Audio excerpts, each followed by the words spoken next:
So hi guys, welcome back. Let's now look at different border properties. So in CSS we have different properties that are available with borders, like border width, border colors, border size, border shorthand and rounded borders. So let's look at each of them one by one. So right now I'm in my VS Code and here I have created basic H1 and a p tag. So I have given an ID to the p tag, that is first para. Now we are going to style this paragraph, okay, and we are going to apply some borders on this. So right now it is looking like this, and we have not yet applied any CSS.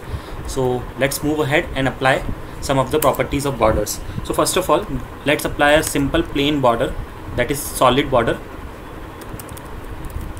Okay, so border style is the property name that we need to apply, and we have to keep the border as solid. So I have taken solid.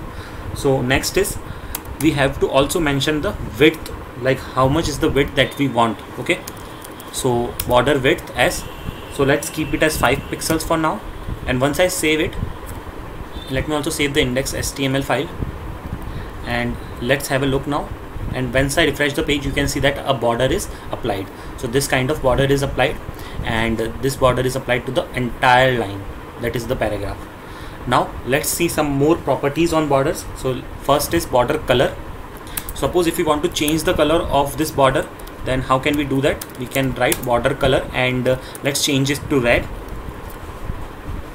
So the color is now changed to red. Next is border. So suppose if we want to apply the border only on one specific side, suppose if I want that the borders should only be on the right side and not on any other side, or the border should only be on the left side. So how can we do that? So in place of border style, what we need to mention is border.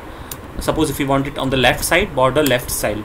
Once I save it and refresh it, you can see that the border is only applied on the left side of the paragraph or element.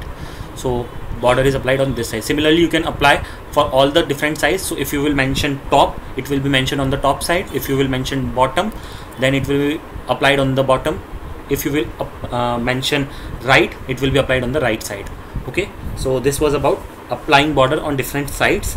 Now the shorthand for applying a border. Now what is a shorthand? So instead of writing these three different properties, we can mention it in a single line.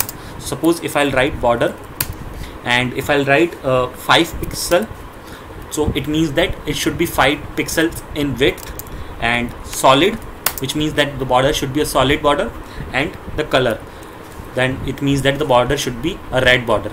Now when I comment out these three lines and I only write this line, and once I hit save and let's go back to the browser, and once I refresh it, you can see that all the three properties are applied together. And this is the most common way and most useful way of creating or applying a border on any element. This is the most commonly used method, and once you start working, you will use this a lot.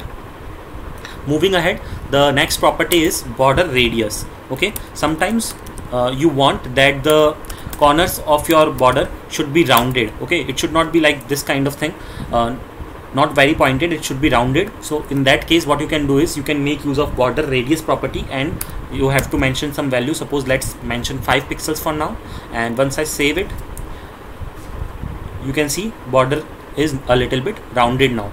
So I hope you can clearly see it. So border radius is also very helpful. So again, border radius is, you can apply border radius on different sides, so you can mention it accordingly, but these are the most common properties of borders that you will be needing going further. With this, we have come to an end of this video. Just in case if you have some doubt, let me know in the comment section. Make sure to subscribe to the channel if you haven't done yet.